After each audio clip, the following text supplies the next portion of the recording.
তাহলে কি 2025 আইপিএলে আমরা রিঙ্কু সিংকে আরসিবির জার্সিতে খেলতে দেখতে পারবো?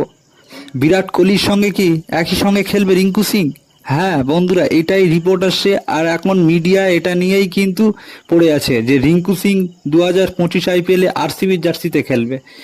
এটা কতটা সত্য এটা নিয়ে কাল আমি একটা লং ভিডিও করব, সেটা দেখে নেবে। তবে যেটা রিপোর্ট আসছে যে রিঙ্কু সিংকে একটা মিডিয়ার চ্যানেলে তাকে প্রশ্ন করে যে যদি কেকেআর তোমাকে রিটেন না করে তাহলে তুমি কোন আইপিএল ফ্র্যাঞ্চাইজির হয়ে খেলতে চাও। তখন রিঙ্কু সিং অ্যান্সার দেয় যে আমার যদি কেকেআর রিটেন না করে তাহলে আমি আরসিবির হয়ে খেলতে চাই। এটা কারণ কেকেআর রিঙ্কু সিংকে 100% কোনো দিনই তাকে রিলিজ করবে না। একটাও যদি প্লেয়ার রিটেনশনের নিয়ম দেয় সেই একটা প্লেয়ার রিঙ্কু সিং হবে। এইসব মিডিয়ায় এখন ফেক নিউজ ছড়াচ্ছে ভিউজ নেওয়ার জন্য।